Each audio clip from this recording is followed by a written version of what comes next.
Weekly, fortnightly और monthly test. ठीक है, मैं इसको ऐसे लिख रहा हूँ WF और M।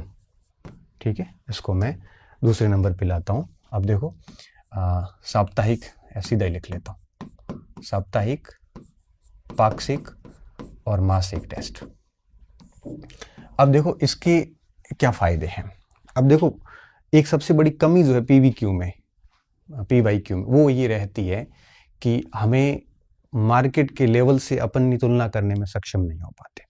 तो सबसे बढ़िया व्यवस्था ये होती है कि आप जो है अगर साप्ताहिक या पाक्षिक या मासिक टेस्ट देते हैं तो आपको अपना स्तर हमेशा पता चलता रहेगा।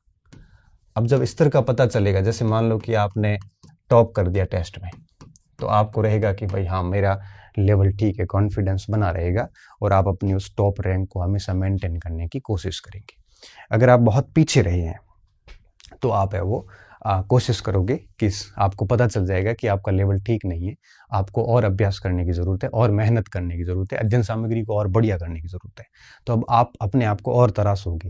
इससे क्या होता है कि स्तर का पता चलता है एक पाक्षिक और मासिक टेस्ट में या साप्ताहिक में भी। ठीक है, दूसरा क्या होता है कि जब कोई भर्ती आसपास नहीं होती है तो व्यक्ति क्या थोड़ा सा धीमा पड़ जाता है, तो ये आपके मोमेंटम को मेंटेन करता है, गति बनाए रखता है। क्योंकि जब कोई भर्ती पास में नहीं होती है तो फिर व्यक्ति क्या थोड़ा सा शांत हो जाता है कि अब भर्ती है नहीं, क्या पढ़े। तो टेस्ट होता है तो कम से कम व्यक्ति उस टेस्ट को ध्यान में रखते हुए भी 2-4 टॉपिक है वो देख लेता है और उसका टेस्ट दे लेता है, तो उसकी एक कंटिन्यूटी जो है वो कंटिन्यू बनी रहती है। तो ये ऑफ सीजन में जब भर्ती नहीं आ रही हो तो व्यक्ति की गति बनाने में ये टेस्ट कामयाब होते हैं। ये दोनों बातें उससे पता कम चलती है पुराने पेपर से, इससे चल जाती है। तीसरा क्या होता है, ये समय प्रबंधन का पता चल जाता है। जब आप टेस्ट देते हैं तो परीक्षा में आपका कितना टाइम शेष बच रहा है या कितना टाइम कम पड़ रहा है, तो ये आपको पहले ही पता चल जाएगा, टाइम मैनेजमेंट हो जाए। कई लोग ऐसे होते हैं ना जो समय पर पेपर नहीं कर पाते, तो अगर ये टेस्ट देते हैं कंटिन्यू तो उसका टाइम मैनेज हो जाता है और वो बहुत ही सही तरीके से पेपर कर लेते हैं। ठीक है, ये हो जाता है। दूसरा क्या होता है, एक्यूरेसी आती है, मतलब सटीकता बढ़ती है। सटीकता का मतलब क्या होता है कि जितना अभ्यास ज़्यादा होता है आपको एक प्रकार से एक अनुभव हो जाता है, परिपक्वता आ जाती है कि किस तरह से 2 ऑप्शन में से आंसर निकालना है, और नेगेटिव मार्किंग कम होती जाएगी एक्यूरेसी जैसे जैसे बढ़ती जाएगी, तो सटीकता बढ़ जाती है। एक्यूरेसी का एक बहुत बड़ा इफेक्ट है वो परीक्षा में रहता है। अक्सर बच्चे बहुत सारी गलतियां हैं वो कर लेते हैं। तो स्तर का पता चलता है, गति बनाए रखता है, टाइम मैनेजमेंट हो जाता है, एक्यूरेसी बढ़ती है। अब बात ये आती है कि क्या करें, ऑफलाइन करें कि ऑनलाइन करें। ऑफलाइन बेस्ट है, क्योंकि देखो ऑफलाइन में क्या होता है,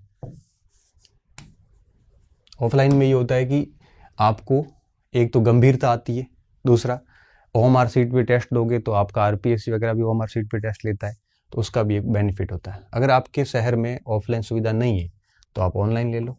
ऑनलाइन लेने के बाद में भी करना क्या है, PDF जो है पेपर की वो प्रिंट कर लो, और PDF प्रिंट करके मार्केट से OMR सीट ले लो और OMR सीट पे दो। ठीक है, OMR सीट पे दे दीजिए ऑनलाइन को PDF में प्रिंट करके, तो इस ऑफलाइन सही आभास होगा उसको। तो ये एक विकल्प है हमारे पास में। तो ये एक साप्ताहिक या पाक्षिक या मासिक टेस्ट एक स्टूडेंट को देने चाहिए। तो मेरा क्या मानना है, मेरा ये मानना है कि स्टूडेंट को ये दोनों ही अपना लेने चाहिए। घर पे भरपूर अभ्यास करना चाहिए इसका, और फिर एक सप्ताह में या महीने में एक बार जाके बाहर से टेस्ट दे देना चाहिए, जिससे अपना लेवल भी अपने को पता चलता रहेगा और तैयारी को मोमेंटम भी मिलता रहेगा, टाइम मैनेजमेंट भी होता रहेगा और साथ साथ में एक्यूरेसी भी आती रहेगी। तो ये 2 फॉर्मेट ये विद्यार्थी के लिए बहुत बढ़िया फॉर्मेट है, इनमें से वो दोनों ही उसको अपनाने ही चाहिए। ये एक स्ट्रॉन्ग रिकमेंडेशन है। अब तीसरा आता है दैनिक टेस्ट, है ना। ये क्या समस्या है, इसमें क्या क्या बिंदु है। डेली टेस्ट, देखो दैनिक टेस्ट की जो एक कंसेप्ट था वो कहाँ से आया। दैनिक टेस्ट का कंसेप्ट आया आपके क्लास टेस्ट से, क्योंकि जैसे साइंस वगैरह में पढ़ते हैं तो क्लास में जो भी टॉपिक पढ़ाया उसके 10-20 प्रश्न क्लास में टेस्ट ले लिए, तो थोड़ा सा बच्चे का अभ्यास हो जाता है। तो ये बेस्ट क्लास टेस्ट है, पढ़ाने के बाद में आप 10-20 मिनट का टेस्ट ले सकते हो। दूसरा ये किसको फायदा दे रहा था, जैसे मैथ्स है ना, अब प्रैक्टिस वाले जिसने भी साइंस स्ट्रीम है या लैंग्वेज के अंदर आपके एरर फाइंडिंग हो गया, या फिर ग्रामर का हो गया, या फिर वोकेब का हो गया, इनके ये टेस्ट डेली लिए जाते हैं और लिए भी जाने चाहिए। इससे क्या होता है कि जितना ज़्यादा मैथ, साइंस और लैंग्वेज को जितना ज़्यादा प्रैक्टिस की जाती है उतने ये बेहतर होते हैं, है ना। तो इनके लिए दैनिक टेस्ट ठीक होते हैं, क्योंकि जितना पढ़ा उतना आपको टेस्ट दे दिया जाता है।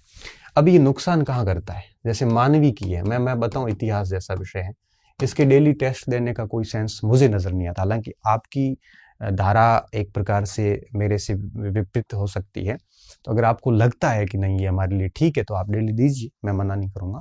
लेकिन मैं क्या मानता हूँ कि मानविकी के लिए देखो, एक तो आप संस्थान जाओ टेस्ट दो, तो उससे क्या होता है, जाके वहाँ टेस्ट देना डेली का कम से कम 2 से 3 घंटे गए, आओ जाओ 1 घंटा तो वो गया, वहाँ जाके 1 घंटे का टेस्ट दे दो, फिर 1 घंटे की बात हो जाती है, 2 से 3 घंटे ये चले गए। प्लस होगा क्या, साथ साथ में मस्तिष्क में कोचिंग टेस्ट देने जाने से पूर्व आधा घंटा पहले से दिमाग में चलना शुरू हो जाता है कि टेस्ट है टेस्ट है टेस्ट है, इस टाइप से।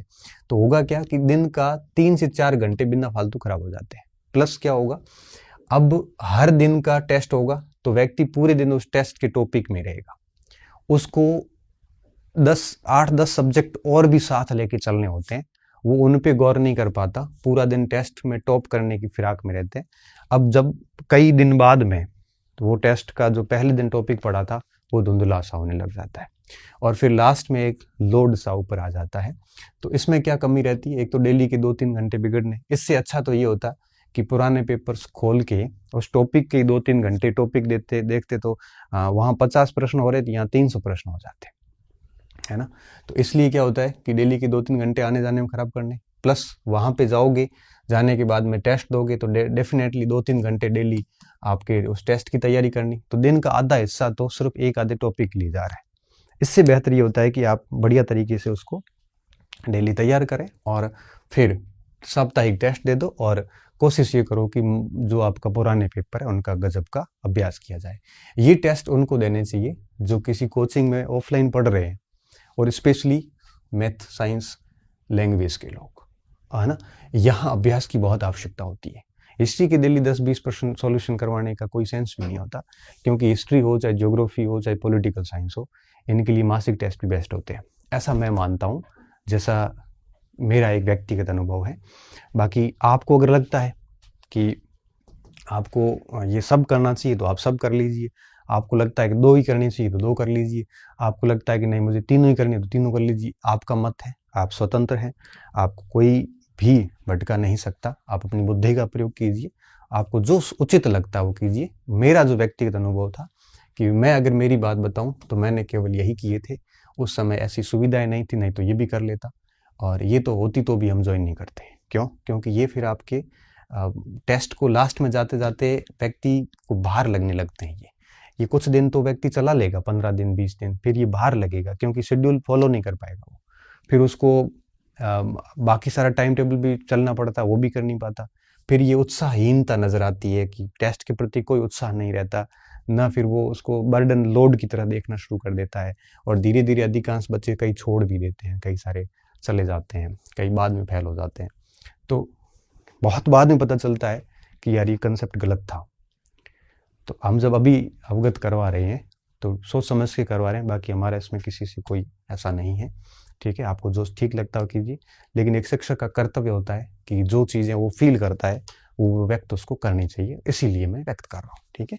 उम्मीद कर रहा हूँ कि अभ्यास कैसे किया जाए इस पर आपको बात पूरी समझ में आ गई होगी, और उम्मीद है कि आप एक बेहतर डिसीजन लेंगे। बहुत बहुत धन्यवाद विद्यार्थियों, अच्छे रहिए, मस्त रहिए और पढ़ते रहिए।